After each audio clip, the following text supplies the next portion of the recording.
Ulama beritahu kepada kita bahwa seandainya Allah tampakkan daripada pahala majelis-majelis seperti ini hadirin mulia, yang di dalamnya ada bicara agama, pentingnya agama, usaha atas agama, usaha atas iman, pentingnya iman, amal soleh, ya, maka seluruh manusia akan datang berbondong-bondong hadirin mulia. Bagaimana tidak? Seorang hamba si fulan bin fulan duduk dalam majlis, Allah SWT gugurkan dosa-dosanya hadirin mulia. Bahkan Allah SWT banggakan di hadapan majelis para malaikat. Inilah keagungan daripada nilai-nilai agama, amal agama dalam kehidupan umat hari ini. Hadirin sama-sama dimuliakan Allah SWT. Tak lupa pula kita kirim salam dan taslim kepada junjungan kita Nabi besar Muhammad SAW, seorang Nabi panutan kita, idola kita dalam segala aspek kehidupan kita. Ulama katakan aspek imaniah tauhid kita, aspek daripada ubudiyah kita, muasyarah muamalah, dan paling besar aspek daripada akhlak. Seorang Nabi yang habis-habisan untuk agama, orang paling termulia di antara para manusia, para nabi. Rela beliau dicaci maki, dihina, dicemoohkan, untuk apa? Untuk membawa, bagaimana membawa misi besar, membawa panji-panji Islam, agar bagaimana menyelamatkan daripada manusia dari alam kejahilan menuju alam terang benderang. Hadirin yang sama-sama dimuliakan Allah SWT.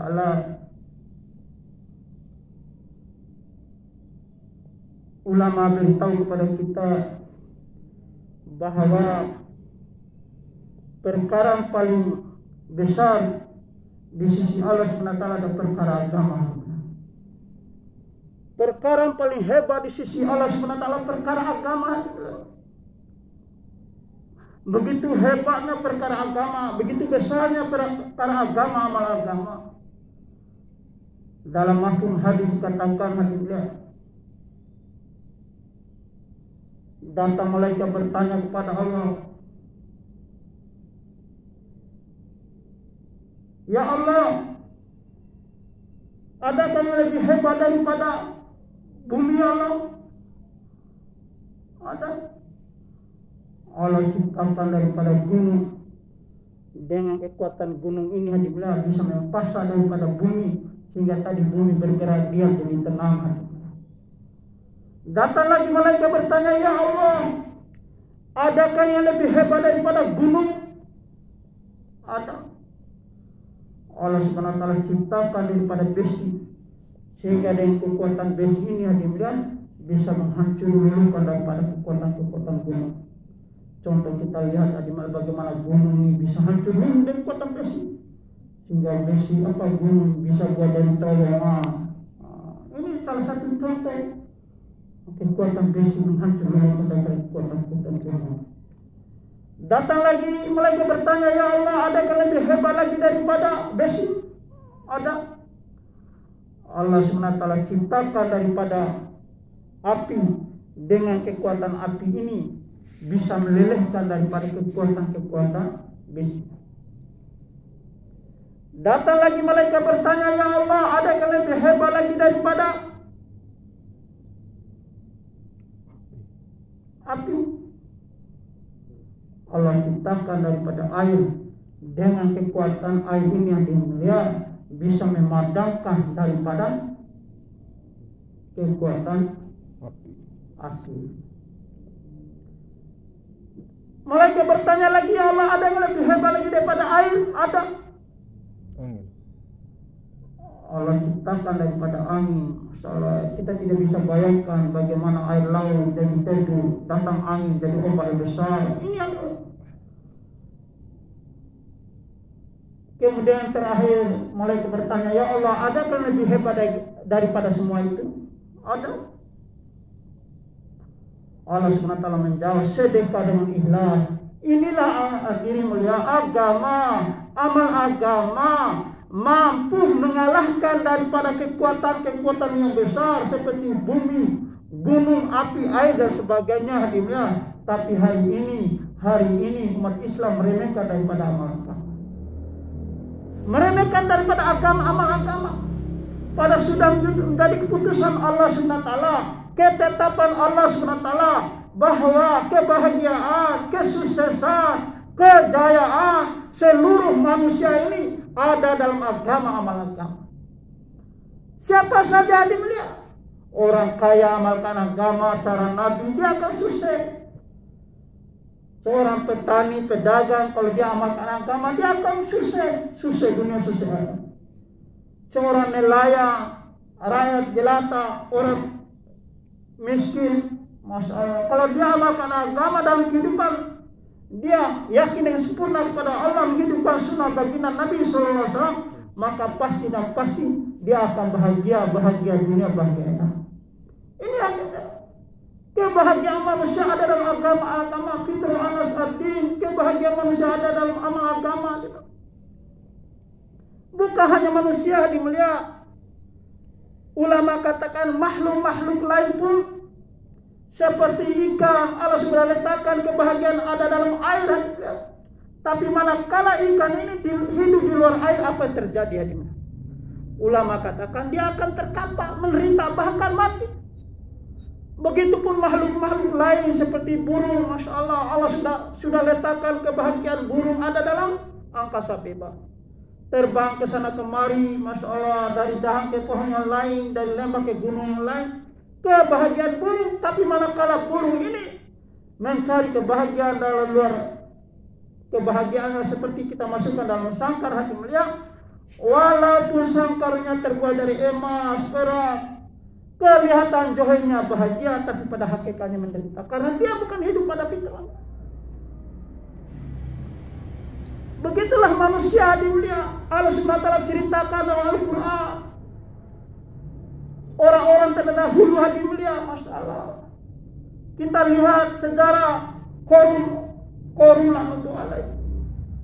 Dia punya harta banyak, tapi dalam kehidupannya dia tidak amal agama, tidak mau mengeluarkan zakat, tidak mau mengikuti daripada perintah Nabi Musa pada saat itu. Hadirin, apa yang terjadi? Allah SWT hinakan dalam, tenggelamkan dalam bumi. Ini kehidupan orang-orang terdahulu. Tidak ada agama, amal agama. Seorang raja besar, Namrud, tidak ada agama, amal agama, tentang daripada nabinya pada saat itu. Ini Allah ceritakan dalam Al-Quran sebagai ibrah buat kita. Pembelajaran buat kita umat agama bahwa kebahagiaan, kesuksesan, kejayaan manusia ini terletak sejauh mana manusia ini amalkan agama. Yakin yang benar pada Allah SWT, menghidupkan sunnah baginda Nabi SAW. Hadirin sama-sama dimuliakan Allah SWT. Kapan kita ada kekuatan untuk amalkan agama dalam kehidupan kita, mampu mengaktualisasikan agama, amal agama dalam kehidupan kita dimulia, ulama katakan ini bukan kekuatan kekuatan pengetahuan kita, bukan pengetahuan daripada ilmu kita, tapi ini kekuatan iman hadirin mulia. Kekuatan keyakinan yang benar kepada Allah SWT, kekuatan janji-janji Allah SWT. Maka hadirin mulia, usaha yang paling penting dalam kehidupan kita ini usaha iman hadirin. Bagaimana dalam kehidupan kita supaya kita ada kekuatan untuk amalkan agama. Sehingga jangan heran hadirin mulia, baginda Nabi SAW ulama beritahu kepada kita, instruksi kepada sahabat-sahabatnya, hari-hari instruksi kepada sahabat-sahabatnya. Ya sahabatku, jadidu imanaku, perbahagilah iman kalian. Ya Rasulullah, kaifa jadidu imanana, bagaimana kami memperbaiki iman kami? Aksiru min qauli la ilaha illallah. Inilah dia bilang. Dakwakan kalimat la ilaha illallah, sampaikan kalimat la ilaha illallah. Maka jangan heran hati mulia, ulama katakan 124.000 nabi, 313 rasul menyampaikan satu kalimat iman saja, satu kalam saja kepada seluruh manusia. 124.313 rasul. Satu kalam mereka sampaikan, ya ayuhan nas, qulu la ilaha illallah tuflihun. Hai manusia, ucapkan la ilaha illallah, maka kalian berjaya dunia, berjaya akhirat. Inilah kita. Untuk mendatangkan hakikat iman, keyakinan yang benar kepada Allah SWT, kita dakwakan ini kalimat Allah kuasa, Maha Minta kuasa, Allah Kali, Allah Malik, Allah Raji, Allah kuasa berezeki, Maha tidak bisa berezeki, yang berezeki Allah. La ilaha illallah. Ini sampaikan. Bagaimana hebatnya Allah ciptakan langit tanpa tiang, bagaimana hebatnya Allah ciptakan gunung-gunung, bagaimana hebatnya Allah ciptakan daripada ikan-ikan yang ada di laut sana. Masya Allah. Sehingga kita sampaikan kehebatan Allah, keagungan Allah dalam kepada manusia, maka Allah SWT tanamkan keagungan Allah dalam hati kita, sehingga Allah SWT mudahkan kita amalkan sama, mudahkan kita bangun tengah malam, mudahkan kita bangun mendoakan kebaikan untuk umat ini adillah. Ini adillah. Begitupun hadimnya ulama katakan untuk mendatangkan salah satu untuk mendatangkan hakikat iman. Kita duduk dalam majelis seperti ini hadimnya. Di dalamnya ada membicarakan kehebatan keagungan Allah, bicara agama, amal agama, penting usaha atas agama. Ini ulama sampaikan. Maka bersyukur ibu-ibu datang di majelis yang mulia ini, hadir dalam majelis mulia ini. Sama-sama kita usaha bagaimana dalam kehidupan kita dengan keyakinan sempurna kepada Allah SWT, keyakinan sempurna kepada amal-amal janji-janji Allah SWT dalam kehidupan kita, sehingga dengan agama, amal agama, keyakinan sempurna kepada Allah SWT dengan menghidupkan sunnah baginda Nabi SAW dalam kehidupan kita, kita akan bahagia dunia, bahagia akhirat. Begitulah ulama sampaikan seperti itu. Hadirin yang sama-sama dimuliakan Allah SWT.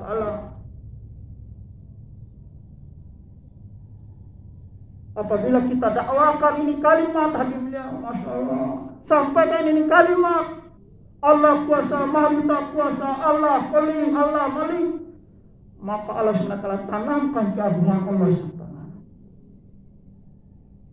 Inilah hadimnya kalimat yang mulia, kalimat yang agung, kalimat yang besar, kalimat yang Allah tawarkan kepada gunung-gunung, Allah tawarkan kepada semua apa yang di atas langit, di bawah kolom langit, semua tak mampu mengemas daripada kalimat yang mulia ini. Bahkan agar bagaimana kalimat iman ini hati mulia, kalimat thayyibah ini sampai kepada hati-hati manusia, Allah SWT korbankan beribu-ribu nabi hati mulia.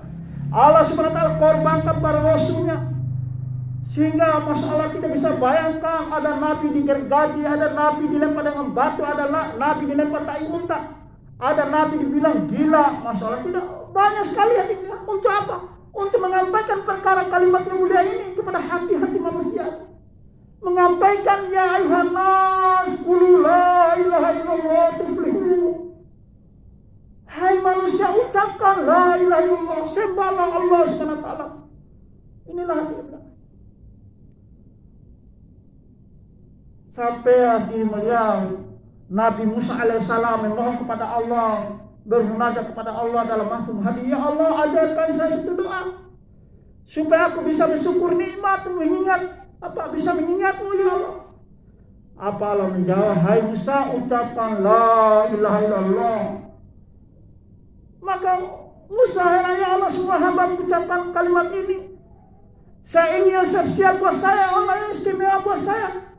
Apa Allah SWT menjawab, hai Musa, seandainya kamu tahu bila mana kalimat la ilaha illallah ditimbang 7 lapis langit dan bumi, bahkan seluruh malaikat ada di situ Musa, kemudian kalimat la ilaha illallah berada di sisi timbang yang lain, maka lebih berat daripada kalimat la ilaha illallah. Maka ucapkanlah hai Musa, dakwakanlah hai Musa.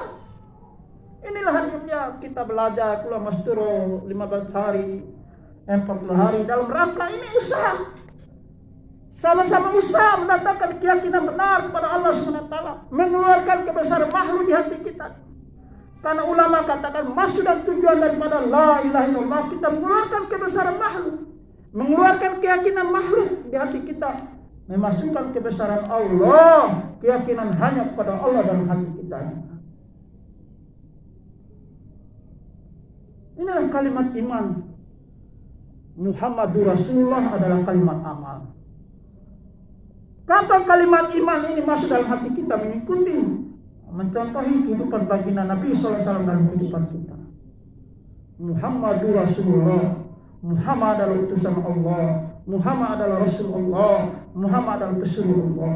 Maksud dan tujuannya mulia, kita meyakini bahwa satu-satunya jalan untuk mendapatkan kesuksesan, kejayaan dunia yang sementara, akhirat selamanya, hanya dengan mengikuti, mencontohi, menteladani kehidupan baginda Nabi SAW dalam kehidupan kita ini. Man ahya sunnati faqad ahbani wa man ahbani karena masih jannah. Barang siapa menghidupkan sunnahku, sungguh cinta kepadaku. Barang siapa cinta kepadaku, bersamaku di dalam surga. Inilah hadiah bagi orang-orang senantiasa menghidupkan sunnah. Ini menghidupkan, ulama kata beda lagi mengamalkan. Kalau mengamalkan untuk pribadi, kalau menghidupkan yang menghidupkan, mensiarkan, mendakwakan. Begitu saya dengar ulama sampaikan. Bagaimana dalam kehidupan kita ini, kita yakin dengan menghidupkan sunnah kita akan bahagia, berjaya dunia, berjaya akhirat. Sunnah cara makan Nabi kita belajar sama-sama, cara tidur Nabi, masuk WC cara Nabi, mendidik anak Islam cara Nabi, masya Allah. Sehingga anak-anak kita menjadi anak-anak hafizah, da'i-da'iyah, alim-alimah, abid-abidah. Maka kenapa Masturah ini dikeluarkan ini? Melihat agar bagaimana dalam kehidupan rumah tangga sehingga anak-anak dididik dengan anak Islam, hafizah, da'i-da'iyah, alim-alimah, abid-abidah.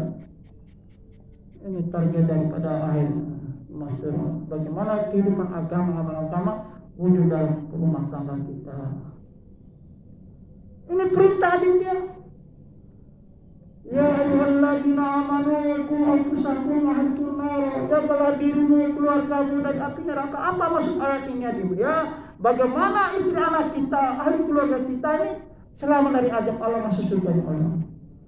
Maksudnya selamat daripada api neraka. Hanya dengan agama, amal agama. Tidak dengan cara lain nanti bilang. Kita kasih rumah yang besar, berikan emas berkilogram, tidak seperti itu. Tapi bagaimana wujudnya agama, amal agama dalam kehidupan istri anak kita. Ini tanggung jawab kita pertama. Allahu Akbar. Tanggung jawab kedua, wa anji asyirata kal aqrabi, jiran-jiran tetangga kita. Kita sudah sholat tadi, bagaimana saudara kita, tetangga kita belum sholat, minimal kita mendoakan hadiah. Ada tanggung jawab lagi ya, wali tunjuru umat qura man haulha, di sekitar daerah-daerah kamu, masya Allah. Ada saudara kita dari Bima datang ke Lombok ini, masya Allah. Dari Bali datang ke Lombok, dari Temboro datang ke Lombok. Kemudian tanggung jawab keempat tadi, melihat ulama katakan kuntum khairu ummatin ukhrijat linnas. Kalian umat terbaik. Terbaik apa? Terbaik bukan terbaik ekonomi kita, terbaik dari pangkat jabatan kita, tidak. Terbaik daripada ukhrijat linnas, dilahirkan untuk seluruh manusia. Manusia ada di Flores, manusia ada di Kalimantan, manusia ada di India, Pakistan, ukhrijat linnas. Dalam rangka apa? Ta'muruna bil ma'ruf, mengajak kebaikan, mencegah kemungkaran. Dari kemungkaran paling besar melanda umat Islam hari ini adalah meninggalkan sholat. Maka ini hadiah fikir baginda Nabi SAW, risaunya baginda Nabi SAW dalam akhir kehidupannya. Bukan ditanya istri, anaknya, cucu Hasan Hussein, tidak. Yang keluar mulut beliau tak kala beliau menghadapi sakratul maut dan sakratul maut, Yang keluar bunyi beliau ummati. Bagaimana umatku nanti? Apakah umatku nanti di akhir hayatnya mampu mengucapkan kalimat thayyibah? Apakah umatku nanti di akhir selamat dari azab Allah, masuk surganya Allah? Ini hadis fikir sahih baginda Nabi SAW. Kemudian An-Nisa, bagaimana wanita umat zaman nanti? Apakah wanita taat pada suaminya? Hari ini hati mulia, Masya Allah. Kalau bahasa Bima botol kaba ilahi bahasa Bima. Banyak hari ini istri-istri tantang daripada suami, berani lawan suami. Ini keadaan umat hari ini, hati mulia. Banyak wanita, Masya Allah. Anissa, bagaimana wanita banyak nanti apa mereka tutup aurat dengan sempurna? Ini ada fikir baginda Nabi SAW. Risau tangisan baginda Nabi SAW. Maka ini hal yang kita datang, Masya Allah, dan usaha master ini kita belajar bagaimana fikir baginda Nabi jadi fikir kita semua, Masya Allah. Kemudian as-sholah, bagaimana sholat zaman nanti? Apakah sholat cara tertib aku? Tertib baginda Nabi SAW adalah di mana ada dikumandangkan, di masjid-masjid, di musola, di awal waktu. Ini cara tertib baginda Nabi SAW. Maka hadir melihat salah dunia kita ini, saya berbicara juga belajar nih. Bagaimana sama-sama kita sama-sama usaha, bagaimana fikir baginda Nabi SAW wujud kepada kita, sehingga dan fikir baginda Nabi SAW akan memberikan motivasi kepada kita untuk sama-sama belajar tobat, usaha atas agama. Hadirin sama-sama dimuliakan Allah SWT. Insyaallah jemaah 40 hari ini hasil musyawarah kemarin akan diberangkatkan ke Bima sama-sama. Barangkali ada saudara-saudara kita untuk sempurnakan daripada jemaah ini. Ada 15 hari, Masya Allah. Insya Allah nanti akan sama-sama berangkat dari Bima, Insya Allah. Barangkali itu saja pengambil kita. Mohon maaf lebih dan kurang, ini kelemahan kedua effort kita dalam tahap belajar. Subhanallah wa bihamdihi, subhanakallah. Assalamualaikum warahmatullahi wabarakatuh. Waalaikumsalam. Allah. Ini ada lampunya dinyalakan. Insyaallah hadirin saling